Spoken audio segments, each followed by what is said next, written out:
13 अप्रैल 1919 बैसाखी का दिन, और उस दिन हजारों लोग अमृतसर के एक जलियांवाला बाग में इकट्ठा थे। वो बिना किसी खौफ के सभी लोग एक शांतिपूर्ण सभा में बैठे थे। वहाँ पर कोई नारेबाजी नहीं हो रही थी, कोई हिंसा नहीं हो रही थी, लेकिन फिर भी वहाँ पर एक ब्रिटिश जनरल आता है और बिना चेतावनी दिए सिर्फ 10 मिनट में 1650 से ज्यादा गोलियां चलवा देता है। वहाँ पर बच्चे हो, बूढ़े हो या औरत हो, वहाँ पर किसी को नहीं बख्शा जाता है। सबकी डायरेक्ट गोली मारकर हत्या कर दी जाती है। यह नरसंहार इतना भयंकर होता है जिसने पूरे हिंदुस्तान में एक जख्म छोड़ दिया होता है। यहाँ पर ऐसा मौत का तांडव खेला जाता है, कोई भी अगर आज भी इसकी कहानी सुने ना, उसकी रूह कांप जाए। वहाँ पर हमारे इंसानों को ऐसे मारा जाता है जैसे कि ये इंसान हो ही नहीं। उन पर ऐसा अत्याचार किया जाता है जैसे कि पता नहीं ये कौन है। इंसानियत की सारी सीमाएं पार हो जाती हैं। इंसान नहीं रहता है और खून की नदियां पार दी जाती है। वहाँ पर इतना खून बहा जाता है गोलियां मार मार के। आज भी 106 साल बाद वहाँ पर रेत देखो ना तो वो लाल निकलता है। यह हत्याकांड सिर्फ एक हत्याकांड नहीं था, यह थी एक ब्रिटिश एम्पायर की असली सोच का आईना। लेकिन जिस जनरल डायर ने इसमें अटैक करवाया था उसको कोई सजा भी नहीं दी जाती है, बल्कि ब्रिटिश गवर्नमेंट द्वारा इनाम दी जाती है। और क्या आपने कभी सोचा है आखिर इस हत्याकांड के पीछे ऐसा क्या कारण था जो इतने लोगों को हमारे मार दिया? तो आइए आज के इस वीडियो में हम जानेंगे जलियांवाला बाग की पूरी कहानी।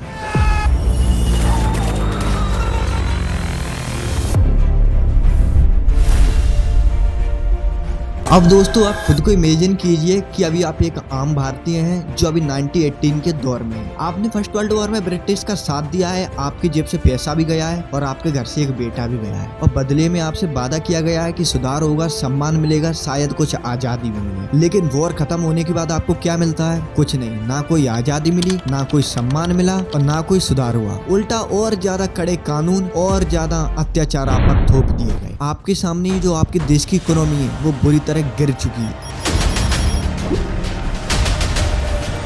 खाने के दाम आसमान पार जा चुके हैं, लोग भूख के कारण मर रहे हैं, किसी के पास कोई नौकरी नहीं है। ऊपर से ये ब्रिटिश सरकार के अत्याचार और ज्यादा टैक्स बढ़ा रहे हैं जिनसे लोग अंदर ही अंदर घुट रहे हैं। टैक्स की सोचना तो छोड़ो, वो अपने खाने की नहीं सोच पा रहे हैं। और रही बात अगर रिस्पेक्ट की, वो तो भूल ही जाओ। अंग्रेज अफसर हम हिंदुओं को सेकंड क्लास सिटीजन से भी नीचे समझ। ट्रेन हो, अदालत हो या सड़क हो, हर जगह फर्क तो नॉर्मल दिख ही जाता है। हर एक हिंदुस्तानी का कंपेरिजन एक कुत्ते से किया जाता है। उनके हिसाब से एक कुत्ते और एक इंडियन में कोई फर्क नहीं है। लोग वहाँ गुस्से में तो बहुत हैं, पर वो शांति से सब कुछ सह रहे हैं। लेकिन फिर आता है साल 1919 और ब्रिटिश सरकार लाती है एक ऐसा काला कानून जिसने देश में आग लगा के रख दी, रॉलेट एक्ट। इस एक्ट में बेसिकली ये कहा गया कि कोई भी भारतीय हो, उस पर अगर अंग्रेजों को शक हुआ तो उसको बिना मुकदमा, बिना सबूत सीधे जेल में डाल दिया जाएगा। अब आप सोचिए, आप ऑलरेडी इतने परेशान हैं, अब आपसे बोला जा रहा है कि आपके पास बोलने का भी कोई हक नहीं है। चारों तरफ आंदोलन शुरू हो गए, दिल्ली से लेके पंजाब तक। लोगों ने सोचा हम शांतिपूर्ण रूप से प्रोटेस्ट करेंगे, ब्रिटिश सरकार शायद जरूर सुनेगी। लेकिन बेचारे वो भूल गए थे ना, ये वही सरकार है जिसने अपने फायदे के लिए हमारे लाखों भारतीयों को लड़ाई में झोंक दिया, बदले में सिर्फ और सिर्फ जुल्म दिया। अब आप खुद सोचिए, हमारे हिंदुस्तान में जिसमें पहले से ही बहुत सारी प्रॉब्लम लोग फेस कर रहे हैं, उधर से ये अंग्रेजों ने ऊपर से ऐसा एक्ट ला के रख दिया। रॉलेट एक्ट एक ब्रिटिश राज का ऐसा काला कानून था जिसने लोकतंत्र का गला ही घोट दिया था। दोस्तों इस कानून के अंदर बस इतना था,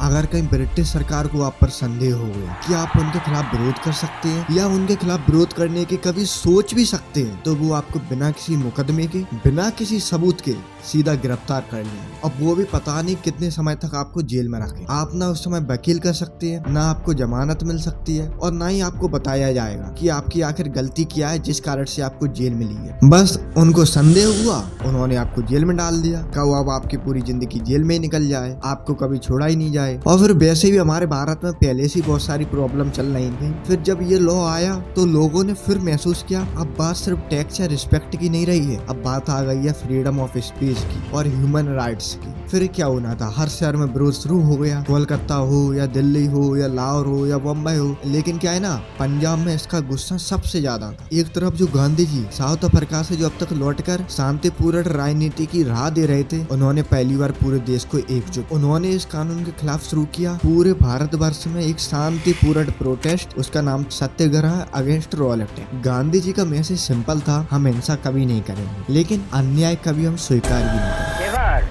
The result of the mission that brought me to London, I know that I shall carry with me the pleasantest memories of my फिर आता है दिन 13 अप्रैल 1919 का। पंजाब की जमीन पर बैसाखी का त्योहार था। ये एक ऐसा पवित्र दिन जब हजारों लोग अमृतसर आते हैं गुरुद्वारे में दर्शन करने, मेला घूमने के लिए और जलियांवाला बाग जैसी जगहों पर अपने परिवार के साथ समय बिताने के लिए। लेकिन उस दिन एक और वजह थी, वो थी राजनीतिक विरोध। क्योंकि कुछ दिन पहले ही अंग्रेजों ने हमारे दो रिस्पेक्टेड नेता डॉक्टर सैफुद्दीन कुचलू और डॉक्टर सत्यपाल को बिना किसी आरोप में गिरफ्तार कर लिया था रॉलेक्ट एक्ट के अंदर। दोनों ही जो बड़े बड़े हमारे नेता थे वो अमृतसर के ही रहने वाले थे और वो बस शांतिपूर्ण तरीके से रॉलेक्ट एक्ट के खिलाफ बोल रहे थे। लोग तो गुस्सा में थे ही, लेकिन उनका हिंसा करने का बिल्कुल भी विचार नहीं था। इसलिए उन्होंने सोचा चलो जलियांवाला बाग में हम इकट्ठा होकर एक शांतिपूर्ण सभा करते हैं, जैसे गांधी जी ने हमसे कहा है सत्याग्रह के लिए। अब पता नहीं यहाँ पे एक बहुत बड़ी मिसअंडरस्टैंडिंग हुई या अंग्रेजों ने पहले से सोच के रखा था। अंग्रेजों ने कुछ दिन पहले एक मार्शल लॉ पास कर दिया था। इस लॉ के अंदर ये था, अगर कहीं भी भीड़ पाई गई तो उसको इलीगल माना जाएगा और इसके खिलाफ तुरंत एक्शन लिया जाएगा। लेकिन ज्यादातर लोगों को तो इसके बारे में पता ही नहीं था, क्योंकि उस समय ना तो टीवी हुआ करते थे, ना सोशल मीडिया था और ना अखबार की पहुंच थी, क्योंकि लोग इतने खुद ही पढ़े लिखे नहीं थे कि वो अखबार पढ़ सके। लोगों को लगा कि हम तो शांतिपूर्ण रूप से त्योहार मना रहे हैं, हमारा क्या है। और जो विरोध कर रहे थे उनको भी लगा कि हम तो शांतिपूर्ण रूप से विरोध कर रहे हैं, और ब्रिटिशियन को लगा यह रिवेलियन है। पता नहीं ये मिसअंडरस्टैंडिंग थी, ये सोची समझी चाल। लेकिन यहीं से होता है मौत का खेल शुरू।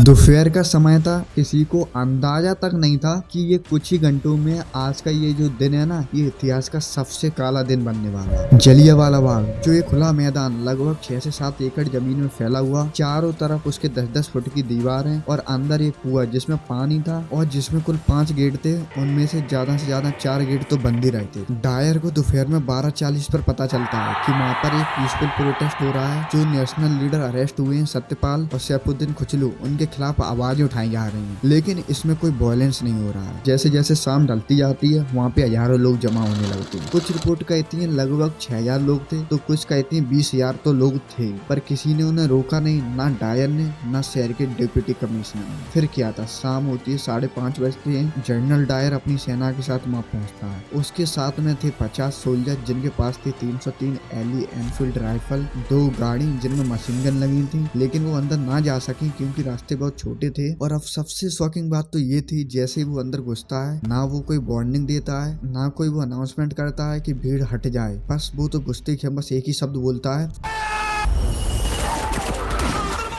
फिर क्या था, सैनिक अपनी पोजीशन लेते हैं और सीधा गोली चलाना शुरू कर देते हैं। गोलियां वहाँ चलाई जाती हैं जहाँ भीड़ सबसे ज्यादा दिखाई देती है। चारों तरफ हाहाकार मच जाती है, वहाँ खून का तांडव खेला जाता है। ऐसा मौत का तांडव खेला जाता है कि वहाँ पर बच्चे हों, बूढ़े हों, औरतें हों, मर्द हों, वहाँ पर किसी को नहीं छोड़ा जाता है। सबको कीड़े मकोड़े की तरह गोलियों से मार दिया जाता है। कुछ तो डर के मारे उस कुएं में बेचारे कूदने लगते हैं कि शायद हम बच जाएं, लेकिन जब उस कुएं में से बाद में निकाली जाती है ना, टोटल 120 लाश निकलती हैं। वहाँ पे ऐसा मौत का खेल खेला जाता है कि बच्चे अपनी माँ के लिए रो रहे होते हैं, माँ अपनी बच्चे के लिए रो रही होती है। सबको सबके सामने दिन दहाड़े मार दिया जाता है, कोई उन पर दया नहीं दिखाई जाती है। लोग वहाँ पे तड़प रहे होते हैं, रो रहे होते हैं, लेकिन सैनिक अपनी गोली नहीं रोकते हैं। वो 10 मिनट तक लगातार गोलियां चलाते रहते हैं, चलाते रहते हैं। और गोलियां भी 10 मिनट बाद वो कब बंद करते हैं, जब वहाँ पर गोलियां खत्म हो जाती हैं, वहाँ पर लोग बचते नहीं। तो डायर से पूछा जाता है ना, तो वो रिपोर्ट करता है हमने करीब 1650 गोलियां चलाई हैं और शायद उसमें कुछ नहीं 200 से 300 लोग मारे गए होंगे बस। लेकिन कुछ अनऑफिशियल रिपोर्ट में ये नंबर से भी ज्यादा बताया जाता है। और सबसे दर्शनाक हिस्सा तो ये होता है,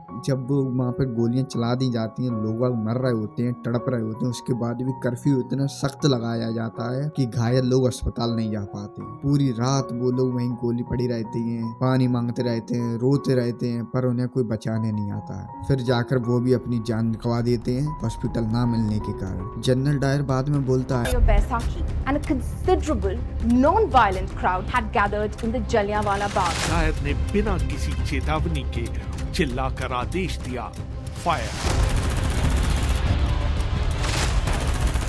Colonel Reginald Dyer opened fire at innocent Indians in Jallianwala Bagh, Amritsar. It is a story of the brutal, cold-blooded murder of 500 to 600 people at the hands of the imperialists. लेकिन दोस्तों सबसे शॉकिंग बात तो ये मुझे लगती है कि जब अगले दिन 14 अप्रैल को टाइम्स ऑफ इंडिया में खबर छप जलियांवाला बाग के बारे में पता है तो क्या छपती है? The rebels were repulsed by the military. They suffered only 200 casualties. अबे सालो रिबल्स नहीं थे, वो बच्चे थे, औरत थी, बुजुर्ग थे और आम लोग थे। जो तुम लोग 200 कैजुअलिटी का आंकड़ा बता रहे थे वो 1 नंबर का झूठ था। इसके लिए पंडित मदन मोहन ने अपनी जांच में बताया कि जितने लोग मरे थे उनमें लगभग 42 तो बच्चे थे, और वो भी बच्चे जो 6 महीने से उनकी कम उम्र थी। अरे 6 महीने का बच्चा किस प्रकार का रिविलियन हो सकता है, शर्म तो आनी चाहिए थी ना। फिर हंटर कमीशन ने भी अपनी जांच में बताया कि उसमें 337 मेल थे, 41 बच्चे थे और वो भी 6 सप्ताह से कम के बच्चे थे। क्या यही थे डायर्स के रिविल्स? अरे शर्म तो उन्हें आनी चाहिए थी, पर शर्म तो तब आती ना जब उनमें इंसानियत बनती हो। कोई आम जगह नहीं है, ये वो जमीन है जहाँ की दीवारें आज भी चीखती हैं उन मासूम लोगों के लिए जिन्होंने ना कोई हथियार उठाया था, ना कोई नारा लगाया था, बस अपनी बात कहने के लिए वो आए थे बेचारे। लेकिन उस दिन इंसानियत बिल्कुल हार गई और सप्ताह के कुछ दलाल जीत गए। अरे 1650 गोलियां, 10 मिनट और 1 बाघ, और हमेशा के लिए बदल दिया हमारा भारत का इतिहास। जनरल डायर ने ऊपर से एक स्टेटमेंट और दी थी, I thought it's my duty to punish them. लेकिन असली सजा तो इतिहास ने हमें दी ना, एक ऐसा दाग लग कर रह गया जो हमारे जमीर पर अभी भी जिंदा है। इसलिए ये वीडियो सिर्फ जानकारी देने के लिए नहीं है, ये हमें याद दिलाने के लिए कि आजादी हमें कोई मुफ्त में नहीं मिली है। हर गोली, हर चीख, हर खून का खतरा हमारे आजादी का आज भी आधार है। अगर हम आज भूल गए ना तो ये दिन का दोबारा फिर हो सकता है। जलियांवाला बाग सिर्फ इतिहास नहीं है, यह एक सवाल है जिसका जवाब हम सबको जिंदा रहते रहते देना है। मैं एक बार जलियांवाला बाग गया था। एक अलग सी बेचैनी होने लगी, जैसे मानो कोई चीख रहा हो, चिल्ला रहा हो, पुकार रहा हो, पर इतनी खामोशी में भी कोई दिखा नहीं चिल्लाते हुए। चलते चलते मैं एक दीवार के पास पहुंचा। वहां गोलियों के निशान थे। वहां से फुसफुसाने की आवाज आ रही थी कि मानो कोई बात करना चाहता हो। पहले निशान से एक औरत की आवाज आई जो हड़बड़ाकर अपने बेटे के बारे में पूछ रही थी। सुनो, तुम मेरे बेटे के बारे में कुछ जानते हो क्या? वो तो अभी तक बहुत बड़ा हो गया होगा। हाँ, उतना शरारती भी नहीं होगा जैसे हुआ करता था। अभी तक तो उसकी शादी भी हो गई होगी और तुम्हारे जितना बड़ा बेटा भी होगा। मेरा एक पोता होगा। छोड़ो, क्या तुम बस मेरे बेटे के बारे में कुछ भी जानते हो तो मुझे बस बता देना। माँ की आवाज में जब फिक्र होती है ना तो वो अपनी माँ सी लगती है। तो मैंने तुरंत ही हाँ कह दी। फिर थोड़ा आगे गया तो एक आवाज आई, सुनो। माँ क्या आज भी उतने ही उत्साह से सवाल पूछ रही है कि थोड़ी निराश होने लगी है? उसकी आवाज सुनते ऐसा लगा कि उस निशान से मेरा रिश्ता भी टूट गया हो।